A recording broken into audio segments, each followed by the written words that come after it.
Imagine you're pregnant. You're excited, but as you prepare for your new baby's arrival, worry begins to set in. So many of the children born to your friends and family and neighbors have been born sick or different.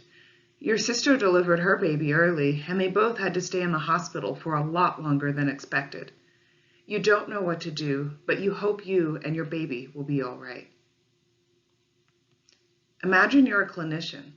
For almost 2 decades, you and your colleagues have observed disproportionate incidence of several conditions amongst your pediatric patients: ADHD, autism, and low IQ, all of which have at least some research demonstrating correlation with fetal exposure to toxins.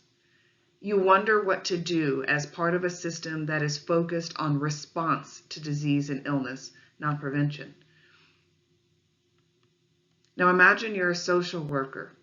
You're new to the clinic, but you've been tasked with screening for health-related social needs.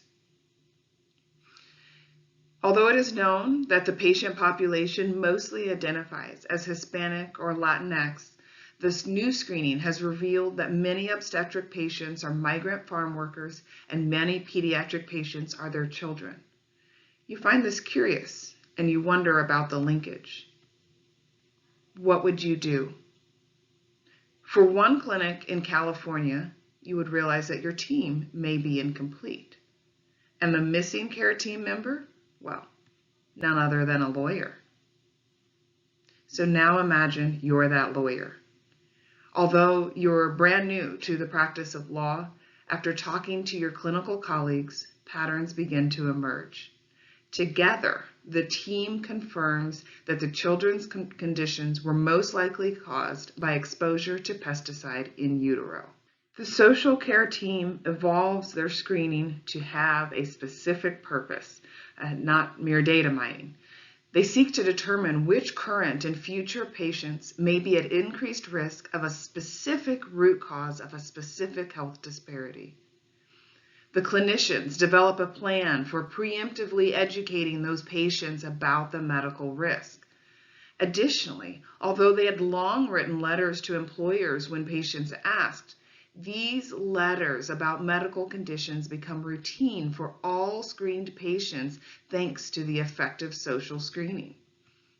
The letters also become more effective and more accurate thanks to templates created by the lawyer that are then embedded into the EHR. And the lawyer also helps the pregnant patients advocate for accommodations at work such that their exposure to pesticides is limited.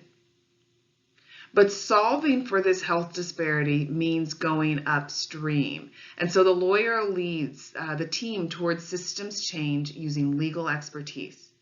Within months, laws were changed across the state in a way that helps pregnant farm workers all over the state leverage disability laws to retain their jobs and to stay safe. While these 5 activities are the types that were promulgated by the National Academy of Medicine in 2019 as the tools of integrated care delivery, only one model bakes in all the steps as demonstrated by the true story that I've just told. Medical Legal Partnership. Medical Legal Partnership, or MLP for short, is a translational model for connecting law with health and healthcare. MLPs integrate the unique expertise of lawyers into healthcare settings to help clinicians, case managers, and social workers address structural problems at the root of so many health inequities. At its simplest, MLP means that in the same way that someone with a heart problem might be referred to a cardiologist, or someone with a foot problem to a podiatrist, someone with a socio-legal problem can be referred to a lawyer. At its best, MLP is so much more. It is the ability to transform lives through concrete interventions and to take actions that improve the well-being of entire populations. It is an integrated approach to care, and it recognizes that medicine alone cannot solve for problems caused by hunger or poverty.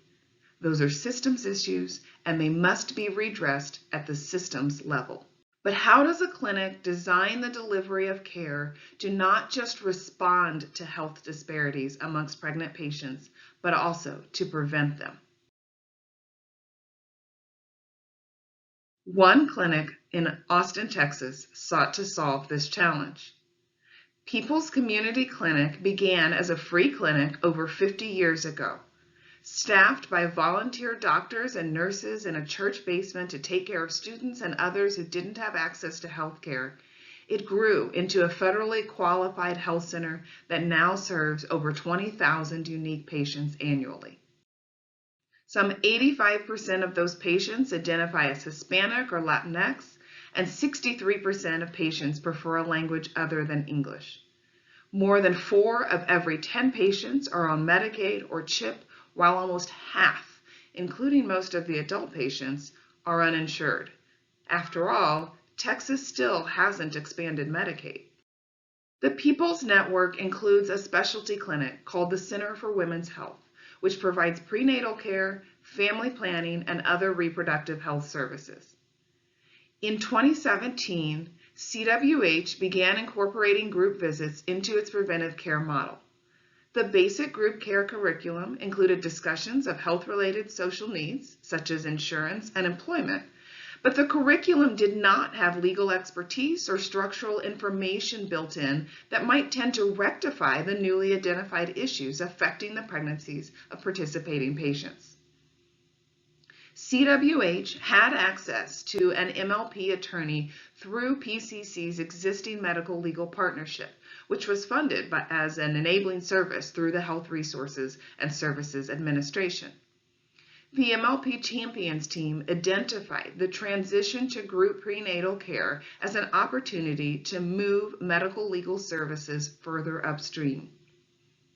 By embedding an additional attorney as co-facilitator of the group visits, CWH would be able to better equip patients with legal information to address issues that affect parenting, and to do so as preventive care along the MLP continuum, not focusing solely on acute crises.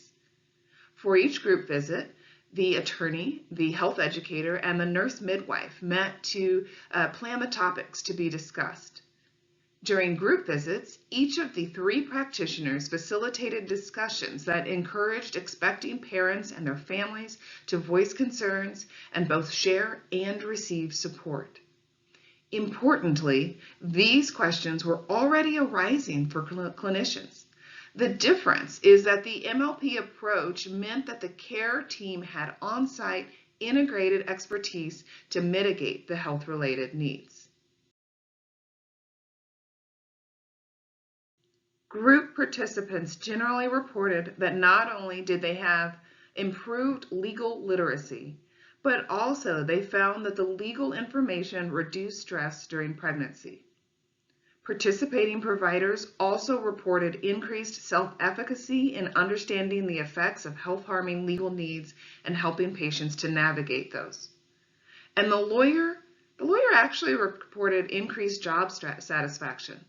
No longer was she operating as a cart in the field, as legal services typically does, especially with referral networks. Rather, she was embedded as a part of the team that was focused on upstream care.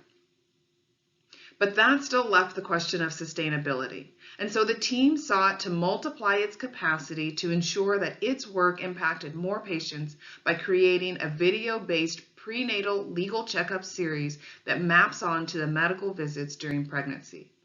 Internally, the team joked that it was like the book, What to Expect When You're Expecting, the legal edition. By visiting the website on your screen, which the QR code also points to, you can find more information about this project as well as download the full video series. Although the legal information targets pregnant Texans, the format is universal. Each video begins with a mock group visit before fading to a short cartoon designed to be a conversation starter about the ways that health-harming legal needs may present in pregnancy. After all, How can we improve maternal health equity if we don't even know which questions to ask? Speaking of questions, please feel free to reach out to me, Keegan Warren. After all, designing systems-based solutions to the root causes of health disparities, like the prenatal legal checkup, is what I do. Thank you.